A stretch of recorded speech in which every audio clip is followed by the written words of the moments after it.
दोस्तों, मेडको केयर के एक नए वीडियो में आपका बहुत ही स्वागत और बहुत ही वेलकम है। आज की इस वीडियो में हम जानेंगे ओमना कार्टिल 40 mg टैबलेट और ओमना कार्टिल 20 mg टैबलेट, इन दोनों दवाओं के बारे में 20 mg और 40 mg कि इसका क्या यूज़ होता है, क्या डोज होता है, क्या इसके साइड इफ़ेक्ट हो सकते हैं, क्या नुकसान होता है, खाना खाने से पहले आपको लेना है, खाना खाने के बाद लेना है, पेशेंट को कैसे आपको देना है, या डॉक्टर अगर डॉक्टर ने आपको दिया है, आप घर आने के बाद भूल गए कि आपको कैसे लेना है, तो इस वीडियो के माध्यम से आप समझ सकते हैं, दवा लेने में आप गलती नहीं करेंगे।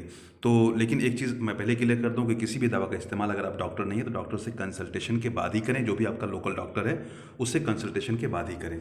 अब हम ये जान लेते हैं कि क्या इसके सबसे पहले हम जान लेते हैं क्या इसमें साल्ट है। तो इसमें मिलता है आपको प्रेडनिसोलोन, ये प्रेडनिसोलोन, यहाँ पे देखिए प्रेडनिसोलोन, यानी कि प्रेडनिसोलोन इसमें 40 mg है इसमें, और इसमें 20 mg है।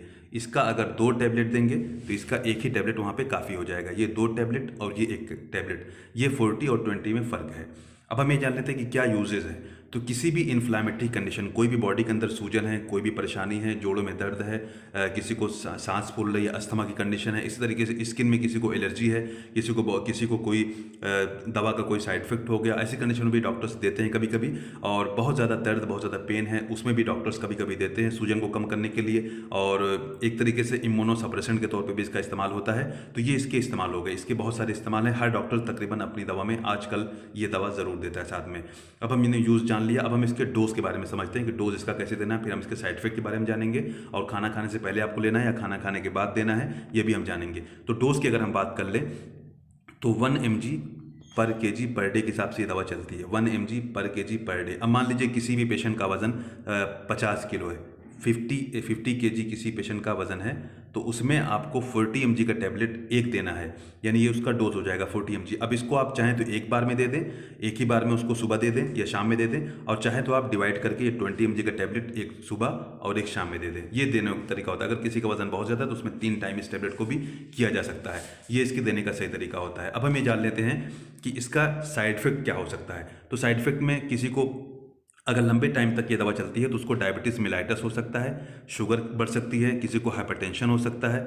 इसी तरीके से कुछ पेशेंट में एक्ने, पिंपल्स हो सकते हैं। इसी तरीके से कुछ पेशेंट में डिप्रेशन की कंडीशन भी हो सकती है। ऐसी ये चीज़ देखी गई है, लेकिन ज़रूरी नहीं है कि ये चीज़ डेवलप हो।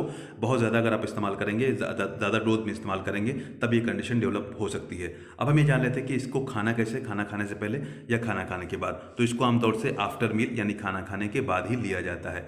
खाना खाने के बाद ही इस टैबलेट का इस्तेमाल किया जाता है। अभी हमें जान लेते हैं कि किन पेशेंट में इसको इस्तेमाल नहीं करना है। अगर किसी को ट्यूबरकुलोसिस है, टीबी है, सस्पेक्ट किसी को है कि मतलब उसको टीबी हो सकती है, या किसी को फंगल इन्फेक्शन है, या किसी को कोई लाइव वैक्सीन लगी है, किसी बच्चे को टीका लगा है, कंडीशन में भी इस प्रेडनिसोलोन का इस्तेमाल नहीं किया जाता है। दोस्तों, ये रही पूरी जानकारी ओमना कार्टिल 40, ओमना कार्टिल 20 mg टैबलेट के बारे में। अगर आपको जानकारी पसंद आई है तो हमारे इस वीडियो को लाइक करें, चैनल को जरूर सब्सक्राइब करें, और किसी भी दवा का सेवन अपने डॉक्टर के सलाह के बाद, कंसल्टेशन के बाद ही करें।